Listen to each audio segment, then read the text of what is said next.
With us in the studio right now, Albert Golden, talking about the GOP nomination and who will walk away with that nomination coming up just a few months from now. In looking at this, Albert, on commercial break, you were saying obviously this is astrology based. Plus my intuition. Okay. You know, the thing that I have to tell people, they should read more of the way I write, because, you know, I say God is within.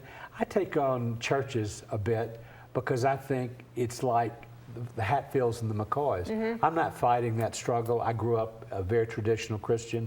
I wouldn't go back there for love nor money, because the voice of intuition, the way that I teach, is the spokesperson of the God within you. You know, I'm also in recovery. You know, I just had 32 years of sobriety. Congratulations. Yeah, last Saturday.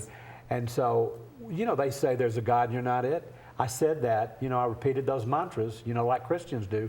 I don't repeat those mantras anymore. I was in a meeting on Saturday and I said, there's a God, He lives within me. You know, this is self-empowerment. And this is what I would like to try to help the electorate with. The reason we're so split is we're all so selfish.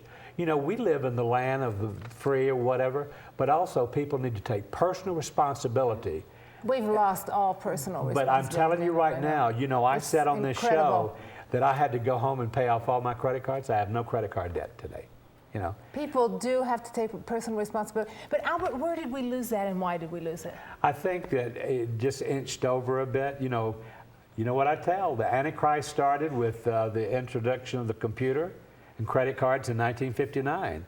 And so credit card debt and too much information, accessing all the lunatics in the world. You know, if you've got a computer and an opinion, you can pull up anything. It goes into cyberspace. But then again, too, you know, I sit here daily and bash technology, and people know that I go overboard with that. It's not technology; it's the misuse of technology. Yeah, but the thing, you have got to understand something. Remember, we live in a democracy. Well, sometimes there's a downside to that. I don't know that I want everybody to have the opportunity to express himself, because there are a lot of real crazy people. You know yeah, but shouldn't we be smart enough to discern all that? Yeah, but you don't know where people live. You don't know how they grow up. You don't know whether daddy's a bully. Yeah. You know, I'm one that empowers women a lot more than a lot of men do.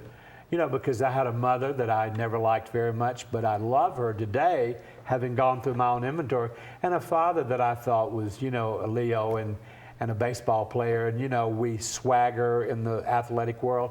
We've got to kind of break that down. You know, if I had children, I'd far rather train them to be very smart, very spiritual, find something within themselves, and stop getting into the mass culture. I would never let my child do anything with the Kardashians or hula hoops or whatever. I just think people turn their children over to whatever's out there, and when they grow up, they wonder why they are the way they are. But I mean, that's not the way I live. Don't you think, you know, Missy and Albert, don't you think, though, what you just said, you would never let them do anything with the Kardashians? The Kardashians are fine. I mean, I think I would let them be exposed to it. But I would have raised them with such values and moral concepts that they would themselves really sift through all that. I think that's the challenge, because like you grew up seeing all those things and you've sifted through it. So I think that's the challenge. I'm a new parent, I'm a new mother, and it's that same thing my husband and I talk a lot about. What will we expose our daughter to? How do we give her the tools? But she also talked about how did we get in this state.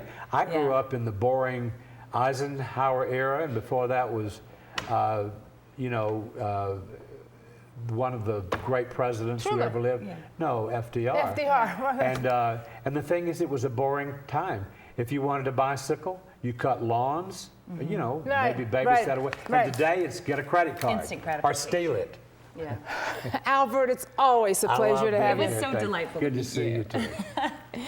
When we come back, a choreography competition out there that you can enter and possibly win. But first, the KFNN Money Minute. KFNN Money Minute.